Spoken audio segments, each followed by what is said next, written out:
آقا کریم علیہ السلام نے ارشاد فرمایا کہ کون ہے جو مجھ سے یہ کلمات لے اور ان پر خود عمل کرے اور پھر آگے ان لوگوں تک پہنچائے جو ان چیزوں پر عمل کرے۔ تو بہت سارے لوگ جھولیاں پھیلا کے آگے بڑھ جاتے،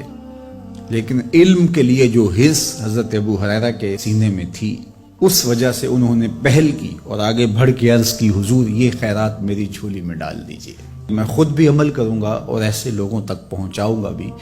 جو ان پر عمل پیرا ہوں۔ تو کہتے ہیں حضور نے میرا ہاتھ پکڑ لیا اور 5 چیزیں گنوائیں۔ پہلی بات میرے حضور نے ارشاد فرمائی، اتق المحارم تکن عابد الناس،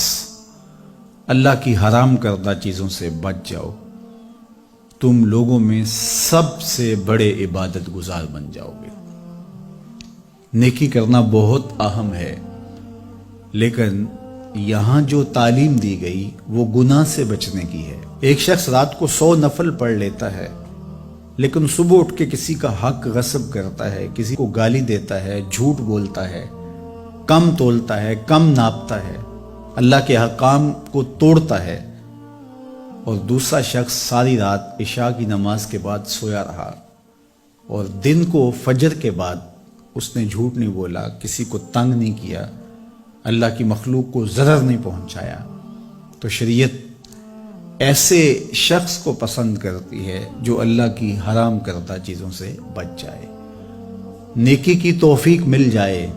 نفلی عبادات میسر آ جائیں تو بڑی بات ہے،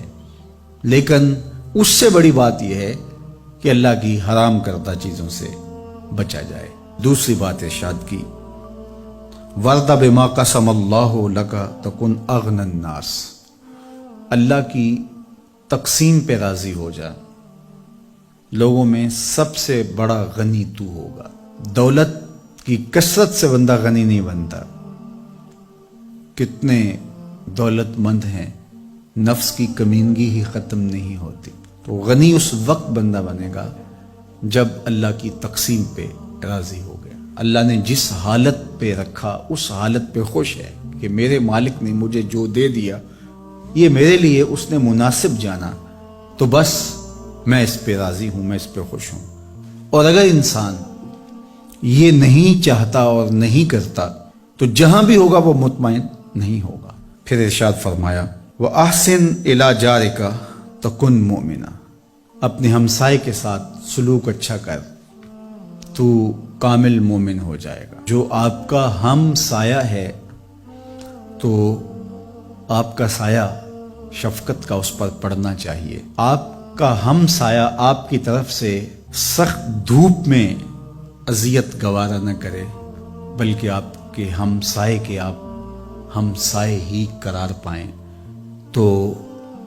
آپ کے ایمان کی کسوٹی یہ ہے،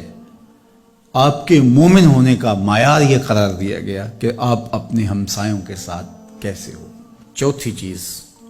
وَأَحِبَّ لِلنَّاسِ مَا تُحِبُّ لِنَفْسِكَ تَكُنْ مُسْلِمًا، اگر تم کامل مسلمان بننا چاہتے ہو تو جو اپنے لیے پسند کرتے ہو تمام مخلوق کے لیے وہ پسند کرو۔ اب کوئی شخص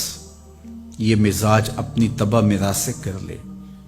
تو معاشرے کے اندر شر، فساد، بدامنی، کسی کے حقوق کو غصب کرنا، کسی سے زیادتی کرنا، کسی کا برا چاہنا، سب کچھ ختم ہو جائے گا، اور یہ معاشرہ جنت نظیر بن جائے گا کہ جو ہم اپنے لیے پسند کرتے ہیں وہ ہم اپنے دوست کے لیے، بھائی کے لیے، ہمسائے کے لیے، عزیز کے لیے، رشتہ دار کے لیے پسند کریں۔ اور 5ویں بات، وَلَا تُكْثِرِ الضِّحْكَ فَإِنَّ كَثْرَةَ الضِّحْكِ تُمِيتُ الْقَلْبَ، ابو ہریرہ زیادہ ہنسا نہ کرو، زیادہ ہنسنے سے دل مر جاتا ہے۔ مسکرانا تو سنت ہے، مسکرانا حضور کی عادت تھی، جس کی تسکین سے روتے ہوئے ہنس پڑیں، اس تبسم کی عادت پہ لاکھوں سلام۔ مسکرانے کے بعد اگلا مرحلہ دہک کا آتا ہے، لیکن دہک کبھی کبھی حضور سے صادر ہوا، اور کہا یہ حضور علیہ السلام سے صادر نہیں ہوا، تو کہے سے منع کر دیا گیا۔ دہک کبھی کبھی ہو اور تبسم آپ کی زندگی میں شامل ہو۔ اللہ اس حدیث پاک کا نور ہماری روحوں میں اتار دے اور ہمارے باطن میں چراغاں کرے۔